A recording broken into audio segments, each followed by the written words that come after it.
بسم اللہ الرحمن الرحیم۔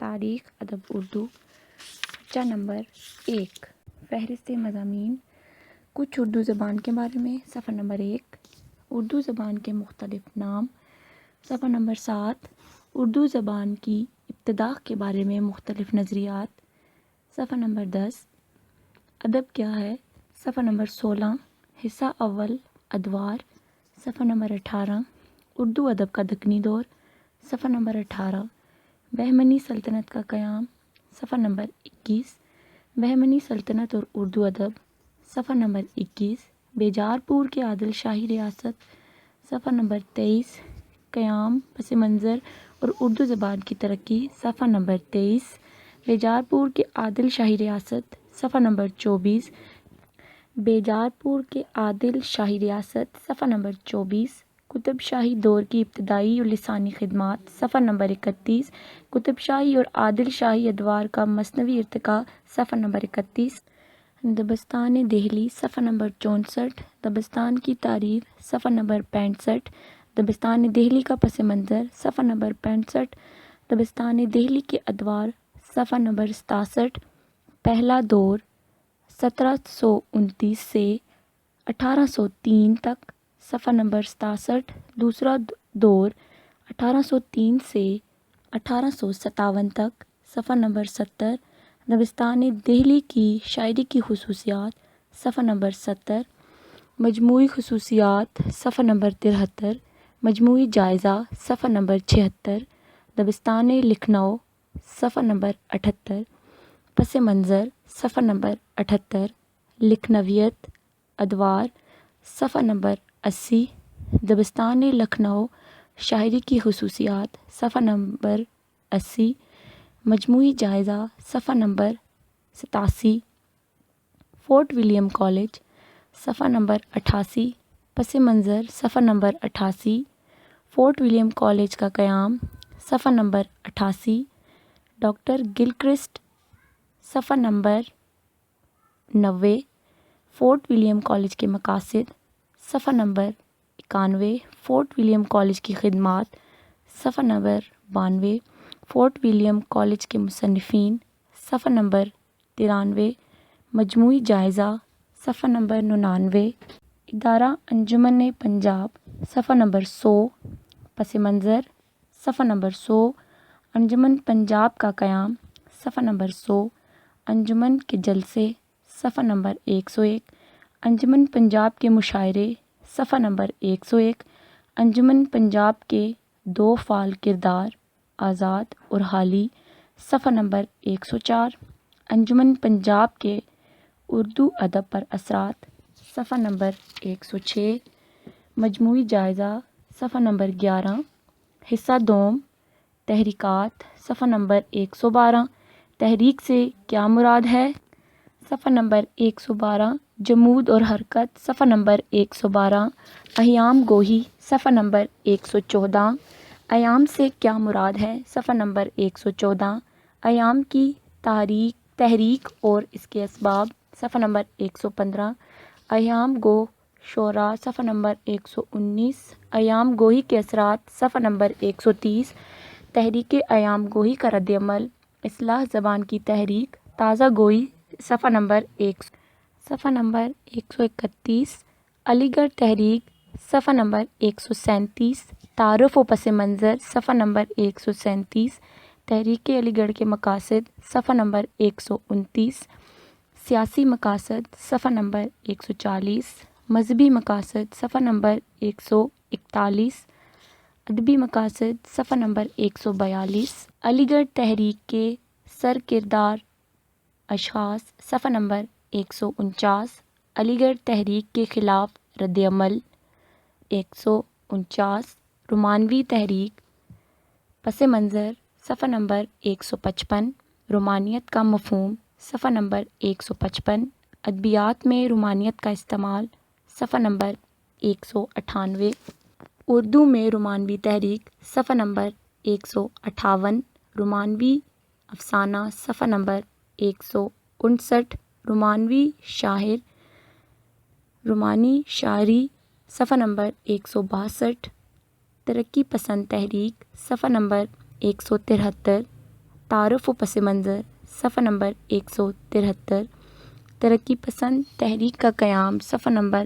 174، اعراض و مقاصد صفحہ نمبر 175، ترقی پسند تحریک کے ادوار صفحہ نمبر 176، ترقی پسند افسانہ صفحہ نمبر 173، ترقی پسند شاعری صفحہ نمبر 182، ترقی پسند تنقید صفحہ نمبر 186، ترقی پسند تحریک کا زوال صفحہ نمبر 179، مجموعی جائزہ صفحہ نمبر 191، حلقہ ارباب ذوق کی تحریک صفحہ نمبر 192، تعارف و پس منظر صفحہ نمبر 192، حلقہ ارباب ذوق کا قیام صفحہ نمبر 193، اعراض و مقاصد صفحہ نمبر 193، حلقہ ارباب ذوق کے ادوار صفحہ نمبر 195، حلقہ ارباب ذوق کا افسانہ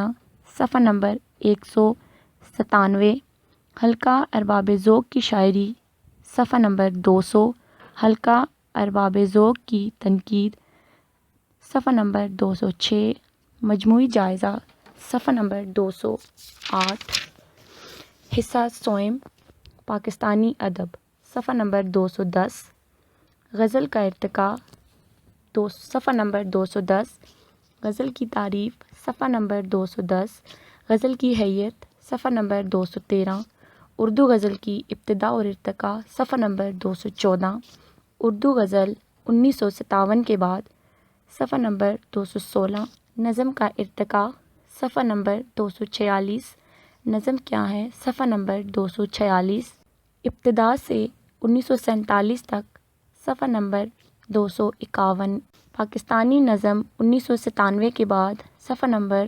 252، رجحانات صفحہ نمبر 252، ناول کا ارتقاء صفحہ نمبر 266، ناول کیا ہے صفحہ نمبر 266، ناول کا ارتقاء ابتدا سے 1947 تک صفحہ نمبر 267، مختلف رجحانات، رجحان کیا ہے صفحہ نمبر 268، مجموعی جائزہ صفحہ نمبر 295، افسانے کا ارتقاء صفحہ نمبر 296، افسانہ کیا ہے صفحہ نمبر 296، افسانے کا ارتقاء ابتدا سے 1947 تک صفحہ نمبر 296، قیام پاکستان کے بعد اردو افسانے کا ارتقاء صفحہ نمبر 302، مختلف رجحانات صفحہ نمبر 302،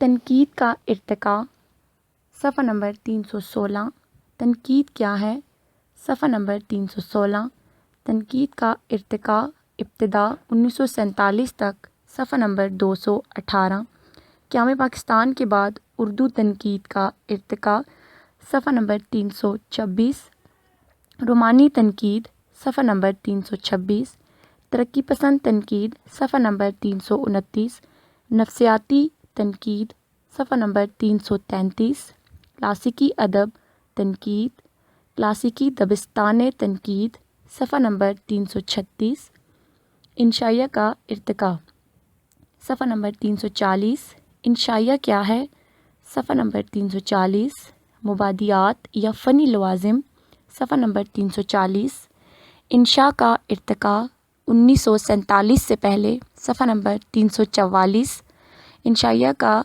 ارتقاء 1947 کے بعد صفحہ نمبر 346، سفر نامے کا ارتقاء صفحہ نمبر 361، اردو سفر نامے کا ارتقاء صفحہ نمبر 361، سفر نامہ کیا ہے صفحہ نمبر 362، اردو میں سفر نامے لکھنے کی ابتدا صفحہ نمبر 363، صفحہ نمبر 363، پاکستان میں اردو سفر نامہ صفحہ نمبر 364، خاکہ نگاری کا ارتقاء صفحہ نمبر 366، اردو میں خاکہ نگاری صفحہ نمبر 367، آزادی سے قبل صفحہ نمبر 367، 66 پاکستان میں خاکہ نگاری صفحہ نمبر 371 حصہ چہارم خیبر پختونخوا کا ادب صفحہ نمبر 377 خیبر پختونخوا میں افسانے کا ارتقاء صفحہ نمبر 377 خیبر پختونخوا میں غزل کا ارتقاء صفحہ نمبر 392 خیبر پختونخوا میں ناول کا ارتقاء صفحہ نمبر 412 خیبر پختونخوا میں اردو خاکہ نگاری صفحہ نمبر 419 نمونے کا پرچہ صفحہ نمبر 422 پرچہ حل کرنے کا طریقہ صفحہ نمبر 424 موجوزہ امدادی کتب صفحہ نمبر 427 صفحہ نمبر 1 کچھ اردو زبان کے بارے میں۔ جس طرح ساری دنیا میں رہنے والے انسان آپس میں مختلف قبیلوں اور خاندانوں میں منقسم ہیں، اس طرح دنیا کی زبانیں بھی خاندانوں اور ان کی مختلف شاخوں یعنی قبیلوں میں بٹی ہوئی ہیں۔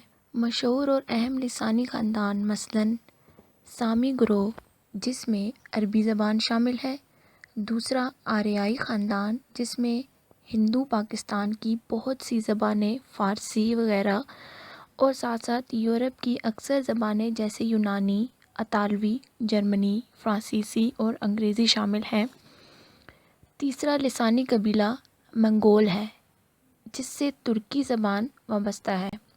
اردو کا تعلق ہندو آریائی خاندان سے ہے۔ چونکہ اردو زبان بہت سی زبانوں کا مخلوط ہے، اسی لیے عربی، فارسی اور ترکی زبانوں کے بیشتر الفاظ ان میں شامل ہیں، مگر اپنی حیت اور ساخت کے لحاظ سے اردو کا منبع و ماخذ ہند آریائی زبان ہے۔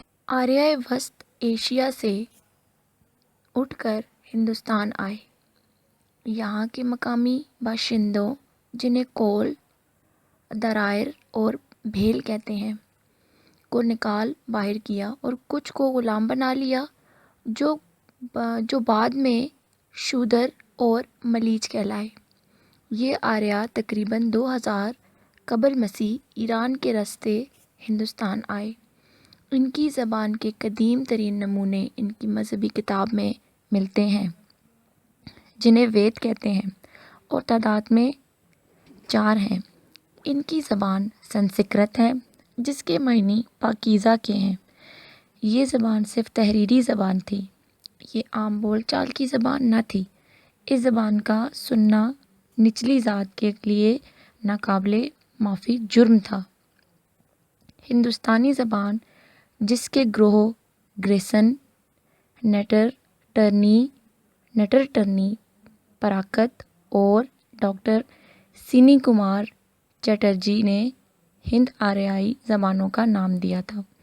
اسے اردو لسانیات کی بحثوں میں ہندی کا نام دیا گیا ہے۔ یہاں ہندی کا لفظ بطور معنی یا صفت یعنی ہندی بمعنی علاقے کے تعلق سے استعمال کیا گیا ہے۔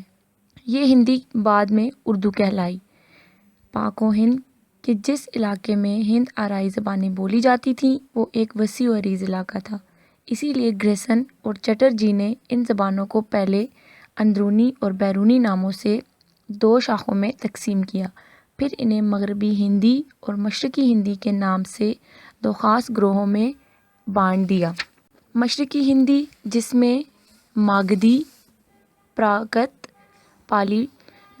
پالی زبان میں نظر آتی ہے، وہ زبان ہے جسے بدھ مت اور جین مت دونوں مذاہب نے اپنی تبلیغ و اشاعت کے لیے استعمال کیا، جبکہ شورسینی نے مغربی ہندی کا نام پایا۔ یہ کہنا درست معلوم نہیں ہوتا کہ اردو کی ابتدا سندھ میں محمد بن قاسم کے ہاتھوں اسلامی حکومت کے قیام سے ہوتی ہے۔ سندھ میں اسلامی حکومت کا دور بڑا مختصر ہے، پھر موجودہ اردو پر عربی زبان کے جو اثرات ہیں وہ براہ راست عربی سے نہیں آئے بلکہ فارسی کے ذریعے اردو پر ہوئے۔ در حقیقت اردو کی ابتدا سلطان محمود غزنوی اور شہاب الدین غوری کی ہندوستان آمد سے ہوتی ہے۔ ان فاتحین کی زبان ترکی اور بالمعمول فارسی تھی۔ مقامی باشندوں کی زبان کے ساتھ گھل مل جانے سے ایک نئی زبان ظہور میں آئی جسے شروع میں ہندی یا ہندوی دیوناگری رسم الخط میں ہندوستان کی موجودہ ہندی کے ساتھ اس کا کوئی تعلق نہیں۔ پھر ریختہ کیا جانے لگا۔ مغلیہ دور حکومت میں بالخصوص شاہ جہان کے عہد میں یہ ملی جلی زبانیں اردو معلیٰ کے نام سے موسوم ہوئیں۔ بالآخر اس کا نام اردو مشہور ہو گیا۔ اردو بطور نام سب سے پہلے مصفی نے اور پھر داغ نے اپنی شاعری میں ذکر کیا ہے۔ خدا رکھے زباں ہم نے سنی ہے میر و مرزا کی، کہیں کس منہ سے ہم اے مصفی اردو ہماری ہے۔ اردو ہے جس کا نام ہمیں جانتے ہیں داغ، سارے جہاں میں دھوم ہماری زباں کی ہے۔ اردو ابتدا میں صرف ایک بولی تھی، اسے ابھی علمی ادبی حیثیت حاصل نہ تھی۔ سب سے پہلے مسلمان درویشوں اور صوفیاء نے اس زبان کو اپنی تعلیم و اشاعت کا ذریعہ بنایا۔ 1347 میں جب ظفر خان نے دلی کی مرکزی حکومت سے قطع تعلق کر کے دکن میں بہمنی سلطنت کی بنیاد ڈالی تو اس کے ساتھ دلی کی فارسی زبان کے مقابلے میں مقامی زبان جسے دکنی کہتے ہیں کی جگہ دی گئی۔ دکنی اردو کی ہی ایک قدیم شکل ہے۔ دکن کے صوفیاؤں، اولیاء کرام اور درویشوں نے اس زبان میں تبلیغ و ہدایت بڑی سرگرمی سے کی۔ دکنی بزرگوں میں سے حضرت خواجہ گیسو دراز کی کتاب معراج العاشقین جو تصوف پر اردو نثر میں مختصر رسالہ ہے، دکنی ادب میں بڑی تاریخی حیثیت کا حامل گنا جاتا ہے۔ صفحہ نمبر 3۔ اب شاعر اور ادیب بھی اس نئی زبان کی طرف مائل ہونے لگے۔ دکن میں بہمنی کے ایک شاعر نظامی نے دکنی اردو میں سب سے پہلے مثنوی لکھی۔ بہمنی سلطنت کے زوال کے بعد دکنی چھوٹی ریاستوں میں بٹ گیا، جس میں گولکنڈہ اور بیجار پور کی ریاستیں اردو ادب اور شاعری کی ترقی کے سلسلے میں قابل ذکر ہیں۔ ان میں گولکنڈہ کے سلطان محمد قلی قطب شاہ خوددار فارسی اور تلنگی تینوں زبانوں میں شعر کہتا تھا۔ اس زمانے میں نصرتی خواصی، ابن نشاطی اور رستمی وغیرہ مشہور شاعر ہوئے۔ دکنی دور کے آخر میں ولی، جنہیں اردو شاعری کا بابا آدم کہا جاتا ہے، نے غزل کی طرف خاص توجہ دلائی۔ ولی اردو کے اولین مدعون شاعر تو نہیں، لیکن اس حیثیت سے ولی پہلے استاد ہیں جنہوں نے فارسی غزل کے مقابلے میں اردو غزل کی حیثیت اور اہمیت کو قائم کیا۔ یہ درست ہے کہ امیر خسرو نے سب سے پہلے اس زبان میں شاعری کی، مگر امیر خسرو کے بعد ولی دکنی کے زمانے تک کوئی بھی ایسا شاعر نہیں ملتا جس نے امیر خسرو کی زبان کو ترقی دی ہو۔ ولی جس وقت شمالی ہند آئے، اس وقت یہاں کی شاعری اپنے ابتدائی مراحل طے کر رہی تھی۔ وہ صرف دوہوں اور گیتوں تک محدود تھی۔ یہ ولی ہی کی ہستی تھی جس کی بدولت یہاں کی شاعری میں انقلاب پیدا ہوا۔ اردو کی عظمت کا راز اس میں پنہاں ہے کہ اس میں فارسی زبان کی شیرینی اور عربی زبان کی شان و شوکت آ کر مل گئی۔ اردو اپنی ساخت میں ایک ملخوط زبان ہے، لیکن اردو کو ملخوط زبان کہنے کا یہ مطلب ہرگز نہیں کہ دنیا کی اور زبانیں خاص ہیں۔ ایسا نہیں ہے۔ دنیا کی کوئی زبان ایسی نہیں جو خالص ہونے کا دعویٰ کر سکے۔ بات یہ ہے کہ زبان بھی اپنے بولنے والوں کی طرح سماجی اور سیاسی عوامل و محرکات کی تابع ہوتی ہے۔ دنیا کی کوئی زبان اپنے گرد و پیش یا سوسائٹی سے ناطہ توڑ کر بہت دنوں تک عملاً زندہ رہ نہیں سکتی۔ زندہ رہنے والی زبان کے لیے ضروری ہے کہ دوسری زبانوں کے ساتھ اس کا ربط و ضبط بڑھتا رہے۔ زبانوں کے لیے ایک دوسرے سے استفادہ کرنا ناگزیر ہے۔ اس نقطۂ نظر سے اردو دنیا کی ساری زبانوں میں منفرد ہے۔ یہ اپنے وجود میں مختلف زبانوں کے مرکب کی حیثیت رکھتی ہے۔ زبان کیا ہے؟ صفحہ نمبر 4۔ اپنے ذخیرہ الفاظ کے لحاظ سے ایک بین الاقوامی انجمن ہے۔ اردو میں ایک فقرہ بھی ایسا نہ ملے گا جس میں 2-3 زبانوں کے الفاظ شامل نہ ہوں، خصوصاً عربی، فارسی، سنسکرت اور پاک و ہند کی دوسری زبانوں مثلاً ہندی، پنجابی، بلوچی، پشتو، برج بھاشا، راجستھانی وغیرہ کے الفاظ اتنی کثرت سے شامل ہیں کہ ان زبانوں سے تعلق رکھنے والا ہر شخص اردو سے اس طرح قربت محسوس کرتا ہے۔ ایسی ہی احساس قربت کے سبب ہر علاقے کے لوگوں نے اپنی زبان اس کو سمجھا ہے، اس کی ترقی میں حصہ لیا اور پاک و ہند کی لینگوا فرینکا قرار دیا گیا۔ مختصر یہ ہے کہ موجودہ اردو زبان کی دراصل اس سرزمین و پاک و ہند کی قدیمی ملکی زبان ہے، جس نے مندرجہ ذیل تمدنوں کے اختلاط اثر سے موجودہ صورت اختیار کی۔ آریان، یونانی، عربی، ترکی، ایرانی، افغانی، پرتگالی، فرانسیسی اور انگریزی گویا اس کی تشکیل میں مندرجہ ذیل زبانوں نے حصہ لیا۔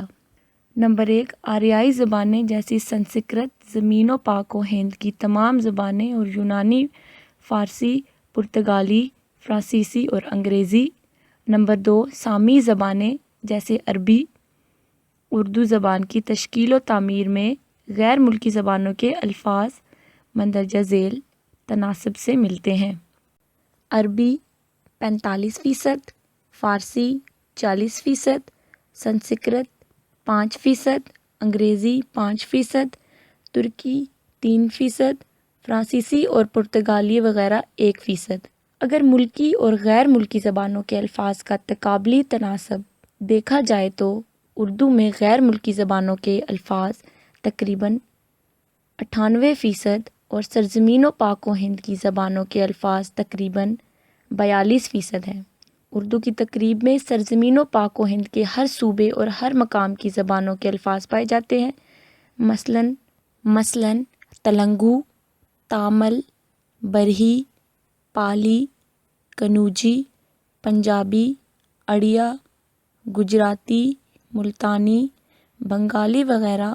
اس وجہ سے اس سرزمین کے کسی صوبے یا مقام میں بھی یہ زبان اجنبی محسوس نہیں کی جاتی۔ عزیز طلبہ، یہ آڈیو ریکارڈنگ آپ کے لیے ہیومینیٹیرین ڈیولپمنٹ آرگنائزیشن ایبٹ آباد کے ذریعے اہتمام کی گئی۔ ہیومینیٹیرین ڈیولپمنٹ آرگنائزیشن ایبٹ آباد 2011 سے اپنی مدد آپ کے تحت صحت، تعلیم اور معاشی خود مختاری کے شعبوں میں بہتری کے لیے کوشاں ہے۔ ادارہ نے نہ صرف خیبر پختونخوا بلکہ ملک بھر کے نابینا طلباء کی تعلیمی مشکلات اور رکاوٹوں کو دور کرنے کے لیے FA تا ماسٹرز لیول کی نصابی کتب اور کورسز، جن میں علامہ اقبال اوپن یونیورسٹی کے کورسز بھی شامل ہیں، کو آڈیو ریکارڈنگ میں منتقل کرنے کا اہتمام کیا ہے، تاکہ نابینا طلباء اعلیٰ تعلیم تک رسائی حاصل کر کے ملک و قوم کی ترقی اور خوشحالی میں اپنا بھرپور کردار ادا کر سکیں۔ یہ تمام آڈیو ریکارڈنگز نابینا طلباء کو بالکل مفت فراہم کی جا رہی ہیں۔ نابینا طلباء کے علاوہ دیگر طلباء بھی اس تعلیمی سہولت سے استفادہ کر سکتے ہیں۔ ہیومینیٹیرین ڈیولپمنٹ آرگنائزیشن ایبٹ آباد، ای میل HDOATD@gmail.com، ویب سائٹ HDORG.net، رابطہ نمبر 03459541-838 یعنی 0345 9541 838۔